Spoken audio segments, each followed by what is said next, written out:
શ્રીમદ્ ભગવદ્ ગીતા અધ્યાય 18 શ્લોક 26 મુક્ત સંગ અનહંવાદી ધૃતિ ઉત્સાહ સમન્વિતઃ સિદ્ધિ અસિદ્ધયોઃ નિર્વિકારઃ કર્તા સાત્વિકઃ ઉચ્યતે. અનુવાદ: જે મનુષ્ય ભૌતિક ગુણોના સંસર્ગથી રહિત, અહંકાર વગર, ધૈર્ય તથા ઉત્સાહપૂર્વક પોતાના કર્મ કરે છે અને સફળતા કે નિષ્ફળતામાં અવિચલિત રહે છે, તે સાત્વિક કર્તા કહેવાય છે. ભાવાર્થ: કૃષ્ણ ભાવનાપરાયણ મનુષ્ય સદા ભૌતિક પ્રકૃતિના ગુણોથી પર રહે છે.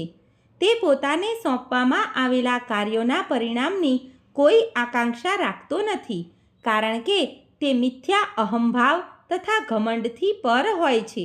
તેમ છતાં કાર્ય પૂર્ણ થાય ત્યાં સુધી તે હંમેશા ઉત્સાહથી ભરપૂર હોય છે. તેને હાથમાં લીધેલા કામના કષ્ટ વિશે ચિંતા રહેતી નથી. તે સદા ઉત્સાહી રહે છે.